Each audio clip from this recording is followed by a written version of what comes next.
आपके पिताजी का देहांत हुआ और आपने इनका नेत्रदान किया, ये प्रेरणा आपको कहाँ से मिली? पिताजी जब तक जीवित थे तब तक भी उन्होंने हमेशा धार्मिक और सामाजिक कार्य में ही विश्वास रखा और हमें भी वैसी ही शिक्षा दी। और जब से दधीची दान समिति हमारे अररिया जिला और फारबिसगंज में सक्रिय हुई, हमें भी उससे जुड़ने का मौका मिला। मैंने, मेरी वाइफ ने, हमारे परिवार के कई सदस्यों ने भी अपना नाम लिखाया कि मरणोपरांत हमारा आँख और देह के जो भी अंग इस्तेमाल हो सके किसी के लिए भी वो हो। और जो पिताजी चाहते थे कि समाज में कुछ कार्य करते रहें, तो उनके जाने के बाद भी अगर उनके नेत्रों से कुछ लोगों को रोशनी मिल सकती है तो इससे सौभाग्य की बात क्या हो सकती है।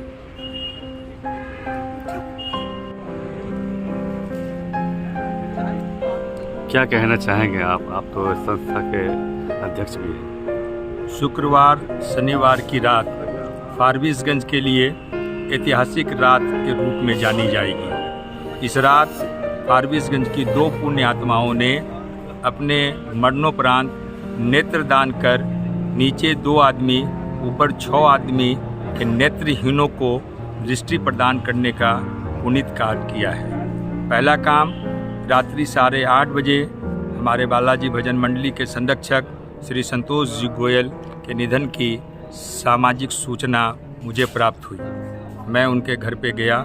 उनका एकमात्र पुत्र आदर्श गोयल और निशांत गोयल ये लोग कलकत्ता सामूहिक कार्यक्रम में गए हुए थे। दूरभाष पर इनके परिजन विजय गोयल, पिंटू गोयल, निर्मल गोयल आदि के द्वारा इन लोगों को प्रेरणा दी गई और इन लोगों के द्वारा रात्रि में ट्रेन में सफ़र करते हुए अपने पिताजी के नेत्रदान का संकल्प लेते हुए हमें सहमति प्रदान की गई और रात में 2:15 बजे इनकी आंखों का नेत्रदान का कार्य सफल हुआ। दूसरा नेत्रदान हेमू बोथरा, प्रदीप बोथरा जी की मां प्रेमा देवी जी का रात्रि 9:45 बजे निधन हुआ। उनके परिजनों के द्वारा भी अपनी माता जी की दोनों आंखों का नेत्रदान किया गया। दधीची देह दान समिति इन दोनों ही पुण्य आत्माओं के परिजन